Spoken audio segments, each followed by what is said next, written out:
안녕하세요. 무엇이든 세 가지로 가르쳐드리는 명지대 교수 김익환입니다. 여러분들 ADHD 이거 걱정하시는 분들이 생각보다 엄청 많습니다. 그리고 스스로 ADHD라고 생각을 해서 병원에 가서 진단을 받고 ADHD 약을 드시고 하시는 분들도 되게 많아요.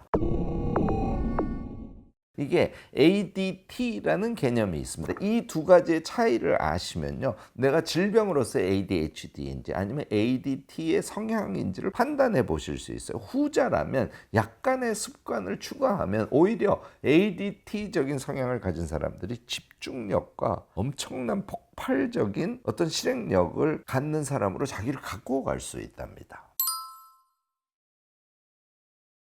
네, 그렇게 생각하시는 분들이 워낙 많기 때문에 ADHD하고 제가 오늘 설명드리려는 ADT하고가 어떻게 차이가 나는지를 조금 우리가 생각을 해볼 필요가 있습니다. 이 ADHD는 Attention Deficit예요. 그리고 그 뒤가 Hyperactive. 그러니까 이제 너무 과잉 행동을 하는 것이죠. 마지막 단어가 되게 중요한데 disorder예요. disorder는 그러니까 순서 짓고 이렇게 체계적으로 생각하고 이런 것을 하지 못하는 상태라는 것이죠. 그런데 disorder는 의학의 질병 용어 중에 하나입니다. 그러니까 disorder는 하나의 질병이니까 disorder disease에 해당해요. 말하자면 체계적으로 잘 순서 지어서 질서 있게 무엇인가를 처리하지 못하는 일종의 질환 같은 것이죠. 자, 단어 하나씩 볼게요. attention, 그러니까 어떤 관심을 갖고 무엇인가를 집중해서 할 수 있는 그런 힘에 해당하지 않습니까? 그런데 그것이 deficit이에요. 그러니까 부족한 거죠. 내가 무엇인가를 한 가지에 집중해서 잘 하지 못하는, hyperactive, 동시에 막 과잉해서 무엇인가에 반응하는, 그래서 disorder, order가 안 되는, 그러니까 질병을 가르친다는 것이죠. 그에 비해서요, ADT라는 것은 마찬가지로 attention deficit인데 그것이 disorder의 상태가 아니라 하나의 trait의 상태라는 거. trait라는 건 영어로 일종의 습관이라든지 반복해서 그런 어떤 특성이 있다든지 이제 이런 거거든요. 하나의 특징적인 행위 패턴이지 그것이 disease는 아니라는 거예요. 그러니까 질병은 아니라는 얘기죠. 이게요, 의학적으로 ADHD는 유전적인 요소 그리고 뇌에 과부하가 걸리는 게 반복적으로 진행이 되면 유전적인 요소와 합쳐져서 하나의 질병의 상태로 가는 이것을 말합니다. 그러니까 뇌 사진이라든지 이런 것들을 통해서도 질병 여부를 확인할 수 있는 그런 성격을 갖는다. ADHD가 심할 경우에는 그렇다는 얘기죠. 그런데 ADT는 아까도 얘기했듯이 개인의 특성의 수준이기 때문에 유전에 의한 것이나 너무 반복된 어떤 뇌 자극에 의해서 생긴 그런 수준은 아니라는 걸 의미하거든요. 이 두 가지의 차이를 식별하기가 되게 어렵다는 것이죠.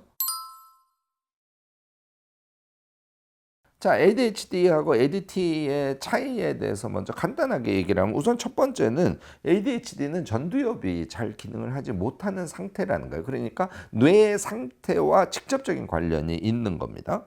우리가 이제 전두엽이라는 것은 여러 가지 기억이라든지 이런 것들이 척도나 이런 데서 여러 가지 작용을 해요. 그런데 개에 의해서 집중적으로 판단을 하고 무엇인가를 행위를 할 때는 다 전두엽이 작용을 해서 우리가 몸을 움직이는 거지 않습니까? 그런데 이 전두엽이 질환적 수준에 의해서 작동을 잘 안 하게 되면 그러면 디스오더 상태가 되는 거예요. 그러니까 얘는 말 그대로 질병일 수 있다는 것이죠. 그런데 ADT는 사실은 환경의 영향 등에 의해서 누적돼서 일종의 습관처럼 특성이 된 형태이기 때문에 이것은 전두엽의 장애하고는 완전히 다르다는 것이죠. 하버드의 무지하게 유명한 의학 박사죠. 에드워드 할로웰. 여러분들 하버드 집중력의 혁명이라는 책으로 이 에드워드 할로웰을 잘 알고 계실 겁니다. 이 에드워드 할로웰의 주장은 이런 거예요. 우리가 현대사회가 되면서 ADHD를 남발하는 시대라는 거예요. 그런데 사실 굉장히 많은 케이스는 ADT라는 겁니다. 여기에 직접적인 영향을 미치는 것은 디지털 환경이라고 보는 거예요. 우리가 핸드폰 엄청 자주 보죠? 그러니까 뭔가 일을 하다가 시간만 나면 핸드폰 보고 걸으면서 핸드폰 보고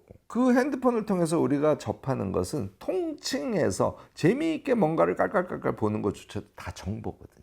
그러니까 뇌는 이 끊임없는 정보 입수에 의한 가혹한 그런 뇌활동, 이것이 이제 디지털 시대의 삶의 특성으로 에드워드 할로웰은 본 겁니다. 에드워드 할로웰이 지적하는 것은 사실 우리가 일상을 무지하게 위험하게 살고 있다는 걸 의미해요. 그러면 여러분들 우리가 ADHD나 ADT가 아닌 좀 안정된 상태로 삶을 살아가기 위해서 무엇을 해야 되느냐? 답 금방 나오죠. 이 디지털 시대의 정보 입수의 과정을 효과적, 효율적으로 하는 것이 엄청 중요하다는 걸 뜻합니다. 자, ADHD하고 ADT의 차이에 대해서 보면 둘 다 첫 번째 충동적이에요. 당연히 이건 여러분들 금방 느낌이 오시죠. 두 번째 산만한 스타일이에요. 세 번째 이렇게 되면 무엇인가 목표 설정을 할 경우에는 당연히 산만하니까 조급증이 계속 발생합니다. 네 번째 조급증이 발생하게 되면 무엇인가 잘 하지 못하는 것에 대한 걱정이 커지니까 이 걱정 때문에 분노감이 잘 일어난다는 거예요. 마지막 다섯 번째 우선순위 정하는데 아주 무능할 뿐만 아니라 일을 안배하는데도 실패하게 된다는 것이죠. 이게 ADHD도 그렇고 ADT도 그냥 놔두면 그렇다는 거예요. 근데 전자는 질병이니까 약물 치료 같은 것을 해야 문제를 해결할 수 있는데 후자의 경우에는 의식적인 노력을 통해서 개선 가능하다는 겁니다. 자, 이 5개 중에서 여러분들이 손볼 수 있는 거 한번 얘기해 볼까요?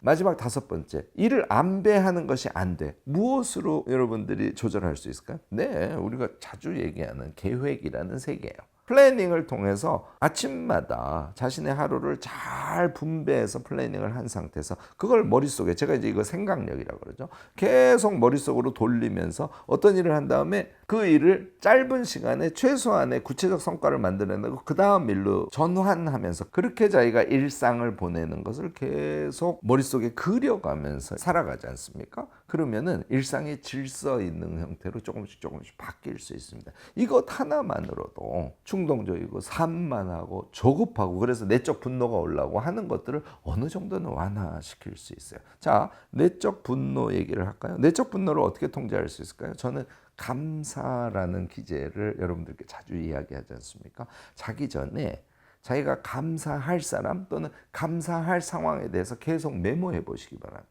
감사가 몸에 공기처럼 붙지 않습니까? 내가 산만하고 불안하고 해서 내적으로 분노가 올라오더라도 감사의 마음이라는 것이 그것을 잘 감싸주고 잘 억눌러 줄 수 있어요. 이렇게 하나씩 여러분들이 개선을 시켜가면 ADT의 경우에는 충동적이고 조급해. 그러면 어떻게 된다고요?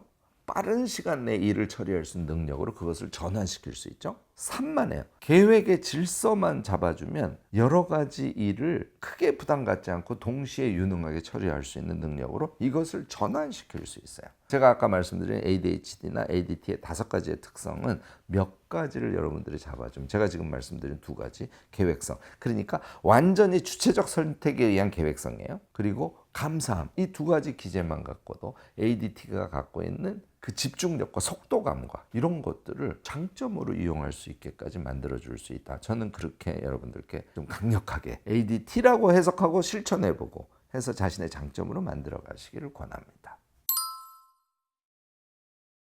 자, 이제 질문 자체가 조금 근원으로 우리를 끌고 가네요. 너무너무 좋은 질문인데요. 자, 집중력이 없고 산만하고 그래서 내가 ADHD 아닌가라고 자꾸 의심을 하게 되고 아니면 ADT의 특성에 대해서 긍정적으로 생각하지 않고 자꾸 부정적으로 생각하고 이제 이런 상태가 되는 이유 제일 큰 거 하나를 든다 그러면 저는 자신감, 그러니까 확신의 부족이라고 생각해요. 우리 사회가 이 서열 사회다 보니까 정말 소수의 사람을 제외하고는 근원적으로 나는 자신이 없어 이런 무의식을 다 갖고 있습니다. 이 문제를 해결하면 사실은 무엇인가 자기가 잘해도 나는 잘 못하고 있는 것 같아 이런 의심을 계속 하는 거예요. 자신감이 없으면 내가 흔히 산만하다고 얘기하죠. 하루에 보통 사람은 1가지 일만 하는데 이 사람은 4가지 일을 쭉쭉쭉쭉 해. 그러면 이건 산만한 건가요? 아니면 유능한 건가요? 사실 멀티태스킹이라는 걸 저는 긍정적으로 보지는 않습니다. 그렇지만 사람이 하루에 1가지 일만 할 수는 없는 것이거든요. 만약에 산만한 것을 자기가 자신감을 가지고 작은 일에 항상 아웃풋을 설계해서 무엇인가를 쭉쭉 해내는 그런 스타일의 사람이야.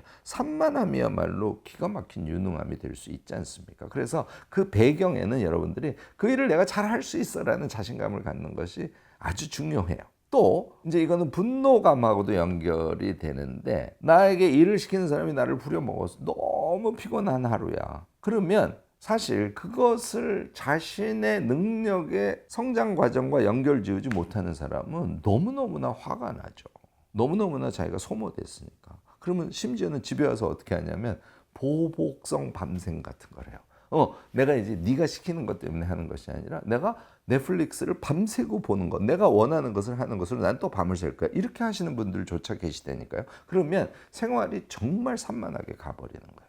자, 자기 자신에 대한 믿음이 있고 자신감이죠. 약간의 믿음부터 출발하는 거예요. 그리고 조금씩 성취해내는 것의 아웃풋을 자기가 느끼기 시작해요. 그래서 조금씩 자기의 일상을 바꿔갔어요. 자신감이 조금 붙고 나에게 주어진 일 또는 내가 하고 싶은 일을 적절하게 질서짓고 디스오더가 아니라 오더의 상태로 만드는 것이죠. 그렇게 해서 습관을 조금 바꿔가서 성취가 이루어지면 약간씩 자신감이 붙기 시작하잖아요. 이런 선순환의 구조를 만들어주면 여러분들은 집중력을 스스로 만들어내고 집중했다 쉬었다가 집중했다 쉬었다 같은 행위를 반복하면서 흔히 산만하게 보이는 그런 여러 가지 일의 처리 같은 것을 아주 유능하게 해내는 그런 사람으로 자기를 바꿔갈 수조차 있습니다.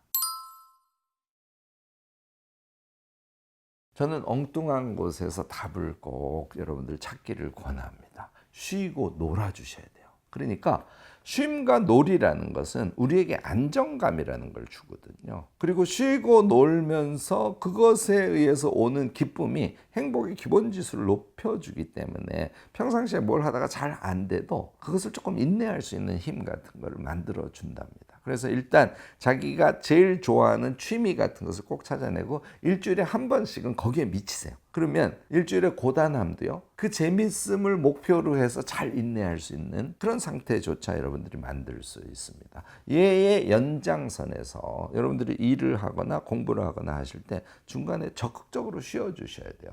쉬어준다는 것은 뇌를 비워주고 몸을 릴렉스 시켜주는 거지 않습니까? 육체와 정신 모두를 적절하게 쉬어주는 겁니다. 이 쉬는 방법도 여러분들이 적극적으로 찾아내셔서 자신의 쉼의 방법을 찾아야 그래야 적극적으로 자기가 쉴 수 있거든요. 저는 45분 일하고 15분 쉬는 거 적극적으로 여러분들께 권하는 거 다른 영상을 통해서 아시고 계실 겁니다. 이제 이렇게 하면 상대적으로 조금 집중하는 힘까지 커지니까 그래서 행복의 기본 지수가 높아진 상태에서 집중하는 힘을 갖게 되고 이제 그렇게 되면 약간의 성과 같은 걸 자기가 볼 수 있으니까 그것에 의해서 기본적으로 문제를 해결하는데 큰 도움을 받을 수 있습니다. 제가 두 번째 부분 미리 말씀을 드린 거나 마찬가지인데 그러니까 쉼과 놀이에 의해서 행복의 기본 지수를 높여준 상태 이게 첫 번째.